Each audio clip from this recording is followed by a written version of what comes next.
Welcome back to another episode of the Field of 68's 2023 NBA Draft Prospect Profiles. My name is Rob Dosser. I'm joined today by Coach Matt McCall, and we are going to be breaking down the game of UCLA senior Jaime Jaquez, a guy that averaged 18 points, 8 boards, 2.5 assists for a UCLA team that made it to the Sweet 16 of the NCAA tournament this past season. Jaime Jaquez was an All-American. He's been an All-League player for the last 3 seasons. He is the face of the turnaround of the UCLA basketball program under Mick Cronin. Matt, what do you make of Jaime Jaquez, a 6'6" wing as an NBA player?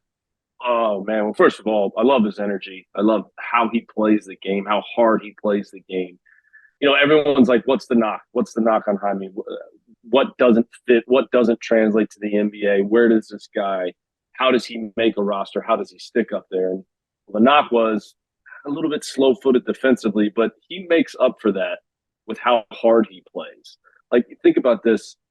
The only guy he was behind in steals at UCLA was Jalen Clark, who's the National Defensive Player of the Year. You know he knows how to guard because he's played for Mick Cronin. That's their identity. Their identity is we got to play really hard. We got to play hard on the defensive end of the floor. But I think some of the knock on him in terms of his foot speed, he makes up for it with just how smart he is. I mean, he's got a basketball IQ.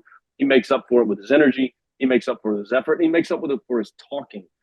I think how he sticks, can he become a consistent shooter from behind the three-point arc?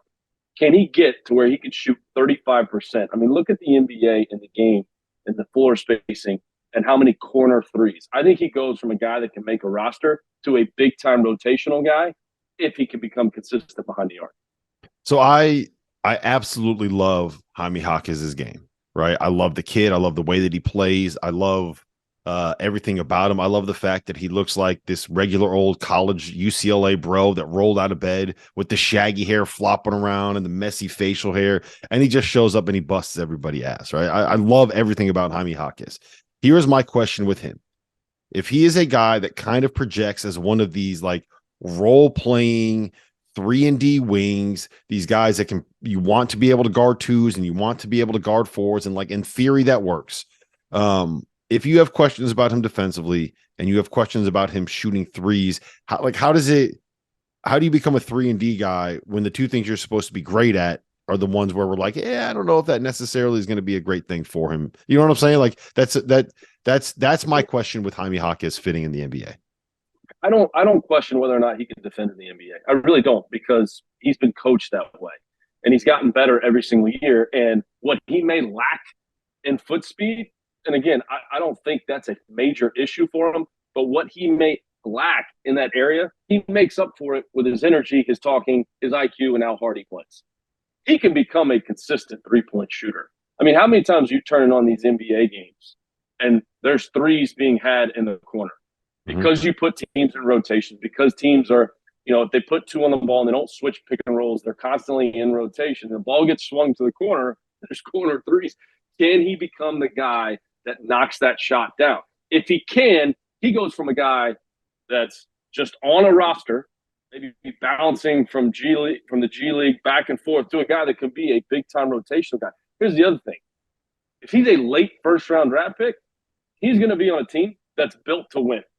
So he's going to go in there and impact winning just like he did at UCLA over his career. And a guy, when you look at his numbers every single year, got better. Numbers went up. Went from his freshman year where he had a negative assist to turnover ratio, where he, last year positive assist to turnover ratio, shooting percentage improved, rebounding improved. Everything got better every single year. So I don't think there's any question. I don't question whether or not he can guard because of how hard he plays. The biggest key will be, can he be a consistent three-point shooter at that level? Yeah, there's also a lot of teams that are picking in that like late first round range that need someone that can bring in a little bit of toughness, right? I look at the Sacramento Kings, for example, who have a bunch of dudes that can get buckets and don't have a ton of guys that are going to be out there and like stick a forearm in your chest, right? I look at a team like the Clippers. I think he would fit so perfectly alongside the Kawhis and the PGs, and kind of on a team where like toughness is their identity, right? I look at the Jazz, who are trying to rebuild their roster and just need guys that can come in like I don't know if culture is a word that we use in the NBA, but like it could set a tone in the locker room, right? I think he has that vibe. I think too. You look at the two picks that Brooklyn has Mhm. in the 20s, and their farm system, call it their G League, they put a tremendous amount of focus on development. And I look at a team like that who's had great success taking guys like him. Don't sleep on that 21 or 22nd pick with Brooklyn. Our partner for today's episode is Athletic Greens. I started taking AG1 during the college basketball season, and I loved the impact that it had on my energy levels. I'm a big coffee in the morning guy, but by the time that the afternoon would hit, I needed another boost. AG1 helped me tremendously, especially on those days when I didn't want to get up off the couch and go hit the gym. Their tagline is AG1 is comprehensive health and the power of habit in one. And man, that could not be more true. It's nearly impossible to eat and drink in a healthy manner in the month of February and the month of March when you are in my business. And AG1 was exactly the supplement that I needed to improve my gut health and cover my nutritional basis for the day. I've continued that into April. I've continued that into May, and I'm going to continue that the rest of the summer. All I have to do is mix a scoop of AG1 with some water or maybe add it into a smoothie, and I'm ready to go. Do it after lunch, and you'll be ready to go for the rest of the day. If a comprehensive solution is what you need from your supplement routine, then Athletic Greens is giving you a free 1-year supply of vitamin D and 5 free travel packs with your first purchase. Go to athleticgreens.com/field68. That's field 68 FIELD, the number 6, the number 8, and you can get yours now. So check it out and help support this show. Thanks. Yeah. So I think you mentioned his defense, and this is kind of my overall opinion on him. I'm curious your take on this. I don't think he's ever going to be a guy that you want to be your lockdown defender. He's not going to be the guy that you go and you throw on Devin Booker and just say, okay, look, you got him. We're not switching. You're just going to go shut this dude down, right? He's not going to be the guy that you try to you throw on someone like a Jamal Murray and just hope for the best, right? But I think that he is a really, really good team defender. He's going to be in the right spots. He's going to make the right rotations. He's going to make the right swishes. He's going to talk. He's not going to miss a box out. He's going to be like, he's going to get to the charge spot. And I think that when you do all of those things and you want to play defense, which I think, like I say, at least 40% of being a good defender is like giving a damn about playing defense. That's where I think he'll be able to have the impact, right? Like he's not going to be out of position. He's going to make the right decisions. Maybe he's going to get blown by once in a while, but you know what? In the NBA, even the best defenders get blown by. All right. It's the NBA. These are the best players in the world. And here's the other thing. You bring up a great point, Rob. Like you're only going to have to tell him one time, right? Like he's going to be on a team. They're going to be in summer league. There's going to be, the third or fourth assistant or the G League coach coaching the summer league team. They've got 3 days to prepare before their first summer league game. You're going to be able to tell him rotations, defensively, whatever. You only have to tell him one time, and he's going to pick it up, right? Like that's the other thing too. When he gets on a team and they're in fall camp or whatever, you can put him into a game, and he's going to be in the right spots. He's going to play with great effort. He's going to make the right rotations. You don't have to tell him how to do things one time. He's going to pick up offensive sets. He's going to pick up 2-for-1s, all those types of things because of his IQ. So is the foot speed. He's going to make up for all of that with his energy, his effort, and his IQ. All right. So the last question I have for you about Jaime Jaquez. You mentioned a team like Brooklyn. I think you look at some of the teams that are drafting early in the second round.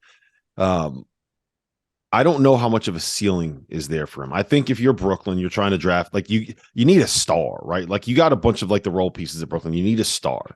I don't know if Jaime Jaquez has that ceiling. Do you see him finding a way to maybe one day be like a top 3 guy on a playoff team? Can he potentially find a way to work his way into being maybe the top guy on a second unit in the NBA? Like what is his ceiling as a player? What's the best case scenario for him? Well, I think it's too early to tell. He is older, he is experienced in college, but I think a lot of it boils down to, especially late first round, second round, or undrafted picks. Where do you go?